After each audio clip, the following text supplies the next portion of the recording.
सगुण को नहीं मानते, वे निर्गुण निराकार के उपासक थे। क्या ये दोनों बातें सच है?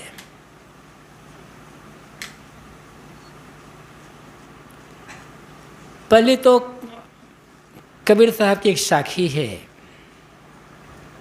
मति कागद छुओ नहीं, कलम गहो नहीं हाथ, चारु युग का महात्म, कबीर मुख ही जनाई बात। मैं कलम कागज स्याही को छूता नहीं हूँ, किंतु चारों युगों में अर्थात सब समय में जिस सत्य की महत्ता है, मुख से जनाकर मैं उसी सत्य का संदेश देता हूँ। इस साखी में पढ़ने लिखने की बात नहीं है, बात है जोर है चारों युगों के महात्म, चारों युगों में अर्थात सब समय में जिस सत्य की प्रतिष्ठा है, जिस सत्य का आधार पर सारे मतपंथ चलते हैं, मैं मुख से बोल करके, लिख करके नहीं, मुख से बोलकर उसी सत्य का संदेश देता हूँ। यहाँ पर सत्य का संदेश देने पर जोर दिया गया है। कबीर साहब की एक साखी विश्व प्रसिद्ध है, पोथी पढ़ी पढ़ी जग मुआ, पंडित भया न कोय, ढाई आखर प्रेम का, पढ़े सो पंडित होए। पोथियों को पढ़ पढ़ करके संसार के लोग मर मर कर चले गए, किंतु इन पोथी पढ़ने वालों में कोई पंडित नहीं हुआ, कोई सच्चा ज्ञानी नहीं हुआ, सतद्रष्टा नहीं हुआ।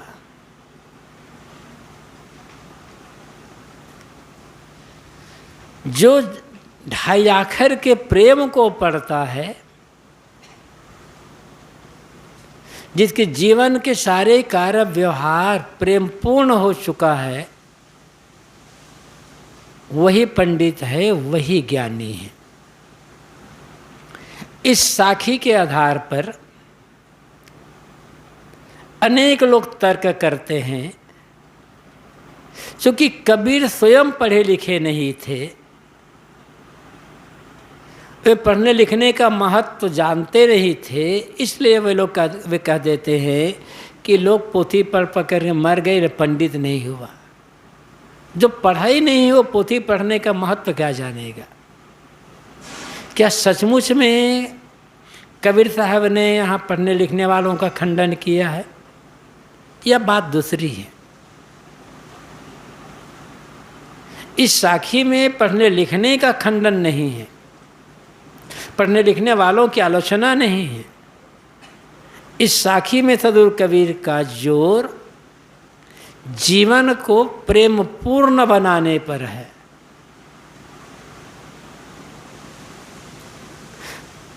प्रेम की प्रतिष्ठा है इस साखी में। खंडन पढ़ाई लिखाई का नहीं है।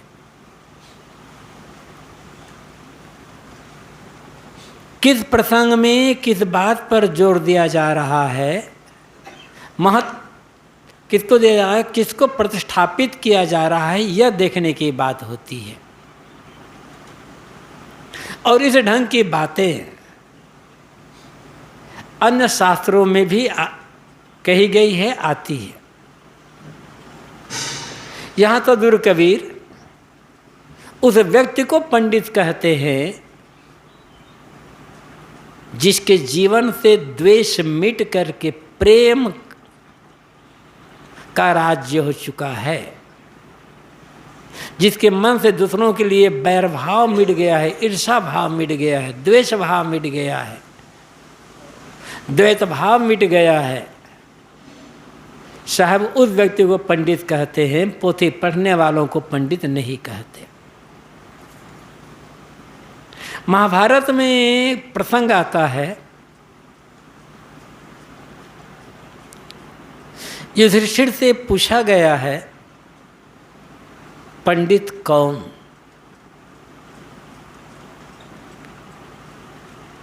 तो भाई युधिष्ठिर ने यह नहीं कहा है जो इतने शास्त्रों को पढ़ डाला हो, जो वेद शास्त्र का ज्ञाता हो, जो वेद शास्त्र की व्याख्या करने वाला हो, या जो धुआंधार प्रवचन करने वाला हो,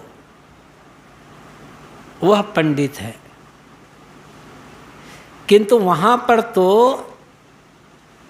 यहाँ तक कह दिया, ये पढ़ने लिखने वाले सबको मूर्ख कह दिया गया है। प्रश्न है पंडित कौन? युधिष्ठिर का उत्तर देखें। पठका पाठकाश्चैव चान्ये शास्त्र विचिंतका सर्वे व्यसनिनो मूर्खा यह क्रियावान सब पंडिता। पढ़ने वाले और पढ़ाने वाले, इसमें तो सभी आ जाएंगे ना, कौन बचता है फिर? कुछ लोग पढ़ते हैं, कुछ लोग पढ़ाते हैं। पठका पढ़ने वाले, पाठका पढ़ाने वाले, च अन्य शास्त्र विचिंतका, इन दोनों को छोड़कर, पढ़ने या पढ़ाने वालों दोनों को छोड़कर अन्य अनेक जो शास्त्र हैं उन पर चिंतन मनन करने वाले, शास्त्रों की व्याख्या करने वाले कौन है? सर्वे व्यसनिनो मूर्ख, सभी व्यसनी हैं और मूर्ख हैं। इतनी कठोर बात कह दी गई है।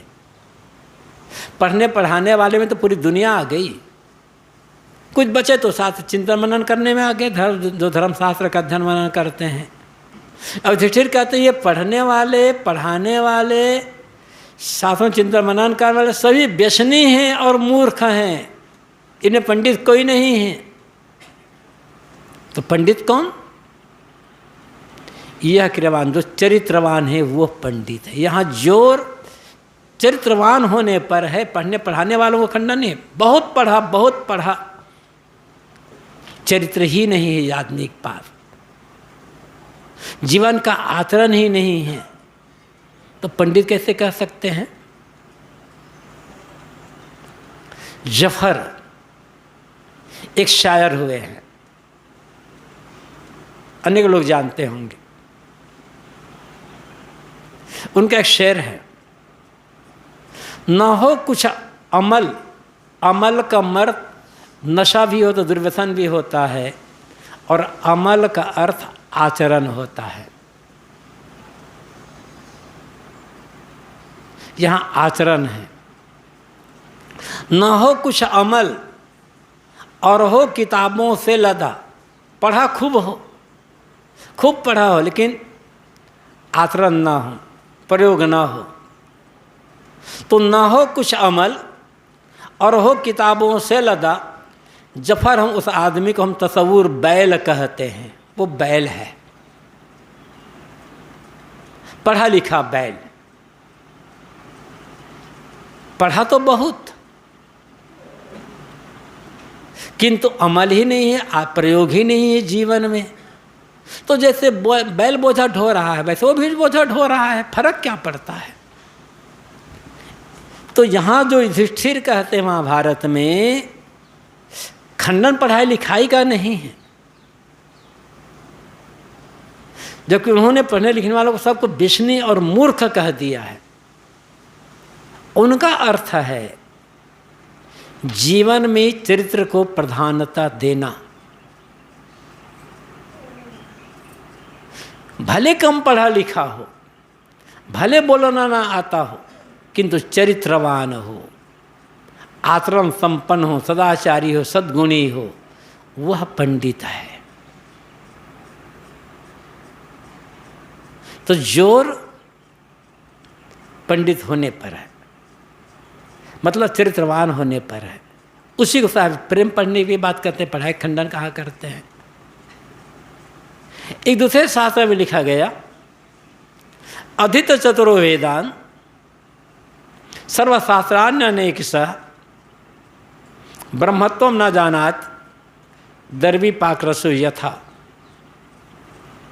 अधित चतुरो वेदान, जिस आदमी ने चारों वेदों को पढ़ लिया है, सर्वशास्त्रान्य अनेक सह, अनेक बार सभी शास्त्रों को पढ़ लिया है, चारों वेदों को पढ़ लिया है और अनेक बार सभी शास्त्रों को पढ़ लिया है, किंतु यदि ब्रह्म तत्व को, आत्म तत्व को, श्रेष्ठ तत्व को नहीं जाना, अपने आपा को नहीं जाना, तो चारों वेदों और शास्त्रों का विद्वान व्यक्ति कैसे है? जैसे करछुली अनेक व्यंजन में घूमती है, करछुली को किसी का स्वाद ही पता नहीं चलता। बिना करछुल के आप कुछ नहीं बना सकोगे। सब्जी बनाओ तो करछुली चाहिए, खीर बनाओ तो करछुली चाहिए, हलवा चाह बनाओ तो चाहिए करछुली। कोई भी मिठाई बिना करछुली के बनेगी नहीं। क्या उस करछुली में उस मिठाई का रस थोड़ा बहुत भींगता है? ठोस भीतर से एकदम। तो अनेक व्यंजनों में घूमती हुई भी जैसे करछुली उन व्यंजनों के स्वाद से खाली का खाली ही रह जाती है, इसी प्रकार जिस व्यक्ति ने आत्म तत्व को नहीं जाना, वो चार वे शास्त्र पढ़ते हुए भी खाली का खाली ही रह गया। जोर किस बात पर है? वे शास्त्र पढ़ने का खंडन नहीं है, जोर है ब्रह्म तत्व को जानने पर, आत्म तत्व को जानने पर। प्रसंग देखना होता है कि क्या कहते हैं। और शास्त्रों के धुरंधर प्रवक्ता, जो शास्त्रों के धुरंधर प्रवक्ता ही नहीं हैं, शास्त्रों को लिखने वाले हैं, शास्त्रों के रचयिता हैं, स्वामी शंकराचार्य, वे क्या कहते हैं? अविज्ञाते परे तत्ते शास्त्राधिष्ठित निष्फलः, विज्ञाते अपि परे तत्ते शास्त्राधिष्ठित निष्फलः। जो परे तत्व है, जो पर तत्व है, जो श्रेष्ठ तत्व है, मतलब कौन? आत्म तत्व, ब्रह्म तत्व। स्वामी शंकराचार्य विवेक चूड़ामणि में आत्म शब्द का ही प्रयोग करते हैं ज़्यादा, कहीं कहीं ब्रह्म का प्रयोग कर लेते हैं। तो सरस क्या है? आत्म तत्व। अविज्ञाते परे तत्वे, जो पर तत्व है, श्रेष्ठ आत्म तत्व, अनजाना का अनजाना रह गया।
तो जो श्रेष्ठ आत्म तत्व है उसे नहीं जाना गया तो शास्त्राधिष्ठित निष्फला। स्वामी जी कहते हैं शास्त्र अध्ययन करना बेकार गया, व्यर्थ है शास्त्रों का पढ़ना। और इसके विपरीत विज्ञाते अविपरीत तत्व, और यदि वो जो परम तत्व है, श्रेष्ठ तत्व, उसको जान लिया गया तो शास्त्र पढ़ने की आवश्यकता ही नहीं रही। फिर पढ़ करके क्या करो, जिसे जानना होता तो जान ही लिया गया। तो यहाँ स्वामी जी शास्त्र अध्ययन को निष्फल नहीं कहते, वो तो खुद शास्त्र का अध्ययन करने वाले धुरंधर प्रवक्ता है। वो शास्त्र खंडन कैसे करेंगे? जोर है आत्मतत्व को जानने पर। इसी प्रकार जब सदगुरु कबीर कहते हैं, पोथी पढ़े पढ़े जगमुआ पंडित भया ना कोय, ढाई आखर प्रेम का पढ़े तो पंडित होए। यहाँ साहब पढ़ने का खंडन नहीं कर रहे हैं या पढ़ने वाले को मूर्ख नहीं बता रहे हैं। साहब कहते हैं जीवन प्रेम पूर्ण होना चाहिए। और ये तो कबीर साहब जिस प्रेम की बात कहते हैं वो प्रेम है क्या? वह प्रेम किसी युवक युवती का प्रेम नहीं है, पति पत्नी का प्रेम नहीं है, पिता पुत्र का प्रेम नहीं है, सास बहू का प्रेम नहीं है, भाई भाई का या गुरु शिष्य का प्रेम नहीं है। इस प्रेम का अर्थ है जीवन के हमारा जो कर्म व्यवहार है, मन का जो आचरण है, ऐसी क्रिया और ऐसी भावना रखना करना जिसमें अपना कोई व्यक्तिगत स्वार्थ ना हो, अपना कोई लोभ लाभ नहीं है। व्यक्तिगत स्वार्थ, लोभ, लालच को छोड़ करके दूसरे के सुख सुविधा, आराम, प्रसन्नता को ध्यान रख करके जो किया जाता है वहाँ प्रेम है। जिसमें पाने की चाहना नहीं है, जिसे मुझे क्या मिलेगा ये भाव नहीं है, किंतु सामने वाले को क्या दे सकता हूँ, सामने वाले को कैसी सेवा करता हूँ, सामने वाले को कैसे प्रसन्न रख सकता हूँ। जहाँ सिर्फ देने का भाव है, जहाँ देने के लिए सेवा की जा रही है, वहाँ प्रेम है। वहाँ बैर नहीं होगा, ईर्ष्या नहीं होगी, द्वेष नहीं होगा, अहंकार नहीं होगा, स्वार्थ तो होगा ही नहीं। ईर्ष्या, द्वेष, बैर, क्रोध, अहंकार, पाने की भावना छोड़ करके सिर्फ जहाँ दूसरे को ध्यान में रखा जा रहा है, दूसरे के सुख को, दूसरे के आराम को, दूसरे की प्रसन्नता, दूसरी सुविधा को ध्यान में रखकर जो कुछ किया जा रहा है, ऐसे कर्म और ऐसी भावना, उसका नाम है प्रेम। निस्वार्थ भाव से जो किया जाता है, साहब दृष्टि में ऐसा करने वाला जो व्यक्ति है वह पंडित है। तो यहाँ जोर इस बात पर है, खंडन पढ़ाई लिखाई का नहीं है। न समझने के कारण लोग कह देते हैं तो कबीर तो अनपढ़ थे, उन्होंने स्वयं कहा है मति कागज छुओ नहीं। इस तथ्य को समझने की आवश्यकता है। मतलब जीवन में प्रेम, जिसके जीवन में प्रेम है, जिसका चरित्र उज्जवल है, निर्मल, निर्विकार है, और जो आत्मतत्व को जान करके उसमें स्थित है, वही व्यक्ति सच्चा पंडित है। पढ़ना आता है या नहीं आता है, बोलना आता है या नहीं आता है, इससे कोई मतलब नहीं होता है। इसलिए हम सबको प्रेमपूर्ण मन, निर्मल चरित्र और आत्मतत्व का ज्ञान पाने की आवश्यकता है। अपने लिए और दूसरों के लिए यही कल्याण का मार्ग है। अब दूसरी बात पर आते हैं कि कबीर साहब सगुण को नहीं मानते, वे निर्गुण निराकार के उपासक हैं। विद्यालयों में ही पढ़ाया जाता है, लोगों को यही बताया जाता है। क्या ये बात सच है? कबीर साहब ने तो कहीं नहीं कहा है कि मैं सगुण को नहीं मानता, मैं निर्गुण निराकार के उपासक हैं। उनके समकालीन संतों ने संत रविदास ने, सेना ने या अन्य अर्ण संतों ने भी नहीं कहा है कि कभी निर्गुण निराकार को पा सके, सगुण को नहीं मानते।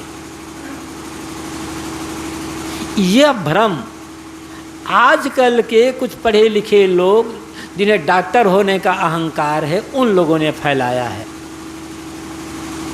और क्यों? कबीर वाणी का सही ढंग से अध्ययन न करने के कारण। इसके पीछे एक और कारण है। कबीर तो निर्गुण निराकार की बात करते, भाई पहुंचे हुए संत हैं कबीर, बड़े पहुंचे हुए आत्मज्ञानी संत हैं, निर्गुण निराकार के उनकी बात समझ में नहीं आती है। मतलब आम जनता को कबीर के विचारों से दूर रखा जाए। कबीर तो पहुंचे संत हैं ना, बहुत ऊंची बात कहते, समझ में नहीं आती। लोगों को बहकाने के लिए षड्यंत्र, लोग कबीर वाणी को न पढ़े इसके लिए षड्यंत्र।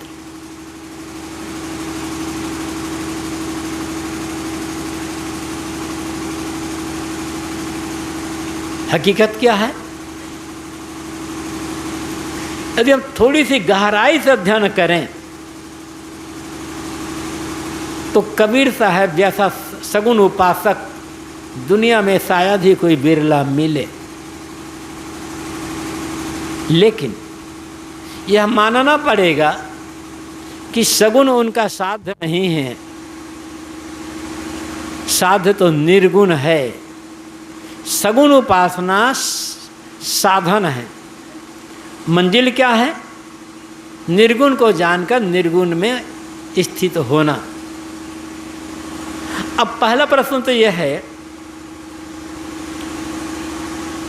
कि कबीर साहब को सगुण उपासक का खंडन करने वाला क्यों कहा जाता है? सगुण, कबीर ने सगुण को नहीं माना, ये क्यों कहा गया? कबीर साहब ने नाम से प्रचलित कुछ साखियां, पाहन पूजे हरि मिले तो मैं पूजूं पहाड़, ताते तो चाकी भली पीस खाए संसार। पाहन केरी पूतरी दुनिया पूजे जाए, ये कबीर साहब की साखी के हैं। दूसरे ओर साहब कहते हैं, काकर पाथर जोर के मस्जिद ले चुनाए, ता चढ़ी मुल्ला बांग दे क्या बहरा हुआ खुदाए। ऐसी कुछ साखियां हैं कबीर साहब के नाम से, जिनमें मूर्ति पूजा, मूर्ति उपासना, चित्र उपासना का खंडन है। तो यहाँ खंडन, स्थूल जो चित्र मूर्ति है, बाहर पुकारने की बात है, उसका खंडन है। सगुण का खंडन कहाँ यहाँ पर है? अच्छा, बहुत सारी साखियाँ साहब की है।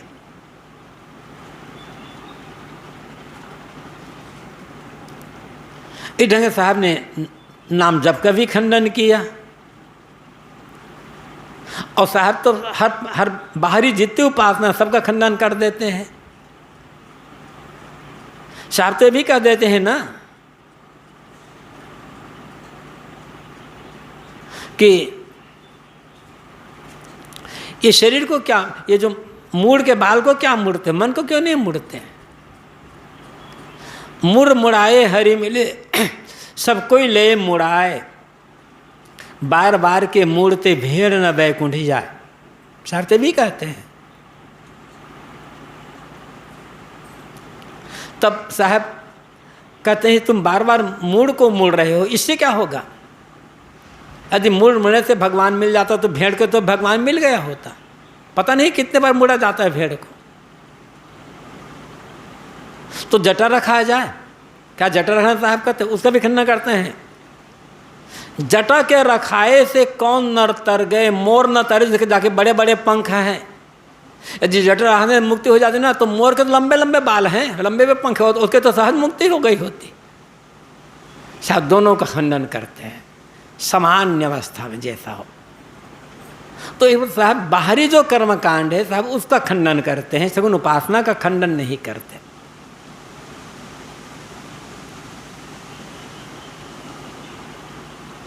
जरा देखना यह है सगुण का अर्थ क्या है। पहले हम समझ लें सगुण और निर्गुण का अर्थ क्या है। सगुण का अर्थ होता है गुण सहित, निर्गुण का अर्थ होता है गुण रहित। अब ये गुण क्या है और निर्गुण क्या है, दो ढंग से अर्थ करना पड़ता है, दो ढंग से अर्थ किया जाता है।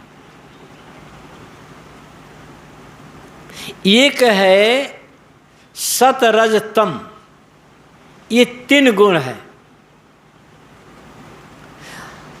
शरीर से लेकर संसार तक जहां तक प्रकृति विस्तार है, ये सब त्रिगुण है। दुनिया में कुछ भी बाकी नहीं है जो इन तीनों गुणों से खाली हो। जितनी क्रिया है, जितनी बढ़ोतरी है, ये रजोगुण है। वस्तुएं बनती है, वस्तुएं पुष्ट होती है, ठहरती है, ये सतोगुण है। और अंत में वस्तुएं बिगड़ जाती है, बदल जाती, नष्ट हो जाती है, ये तमोगुण है। दुनिया में यही तो हो रहा है, बन रही है, पुष्ट हो रही है, बिगड़ रही है। ये बाहर पूरी प्रकृति में जितनी क्रिया है, क्रिया मात्र रजोगुण है। ध्रव्यता, ध्रव्यता मतलब स्थिरता, सतोगुण है। और विनाश तमोगुण है। पूरी प्रकृति में सब चल रहा है। हमारे भीतर देखें, हमारे मन में इच्छा, हम कुछ इच्छा करते हैं, हम कुछ काम करते हैं, ये रजोगुण है। किसी भी वस्तु की इच्छा करना, ये रजोगुण का काम है। प्रसन्नता है मन में, खुशी है, आनंद है, ज्ञान है, ये सतोगुण का काम है। और आलस्य है, निद्रा है, मूढ़ता है, प्रमाद है, ये तमोगुण का काम है। कौन आदमी बचा है इन सब से? आते हैं, जाते हैं, चलते हैं, फिरते हैं, बिना रजोगुण के जीवन चलेगा? खाना पीना, टट्टी बेसाना सब रजोगुण में है, जीवन चलेगा क्या? ज्ञान भी चाहिए, प्रसन्नता भी चाहिए। इसके भी यदि ज्ञान ना हो, प्रसन्नता ना हो, तो क्या हम जीवन जी पाएंगे? लेकिन सोने जाएं, हमारे सामने बत्ती लाकर लग रख दे, तब हम क्या करें? अरे भैया बत्ती बुझाओ, अंधकार, ये तमोगुण है। जीवन में भी तो चाहिए हमको तीनों गुण को। तो ये तीनों गुण जहां तक है, वो सारा क्षेत्र सगुण है। फिर दुनिया में कुछ बचा ही नहीं, कुछ नहीं बचेगा, सब सगुण है। दूसरी व्याख्या, अब निर्गुण क्या है? जिसमें ये तीनों गुण ना हो, रज सत तम, ये तीनों गुण ना हो, वो निर्गुण। वो क्या है?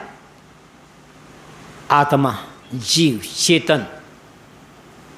क्योंकि जीव में न इच्छा है, न क्रिया है, न प्रसन्नता है, न आलस्य है, न मूढ़ता है, न प्रमाद है, न विनाश है। इसलिए प्रत्येक शरीर के अंदर विराजमान जो चेतन तत्व है, आत्म तत्व है, वो निर्गुण है, तीनों गुणों से रहित है। एक दृष्टि ये हुई सगुण निर्गुण के बारे में। यदि तीनों गुणों से जो कुछ है, तो शरीर से लेकर संसार तक सब सगुण हुआ। और जो जीव है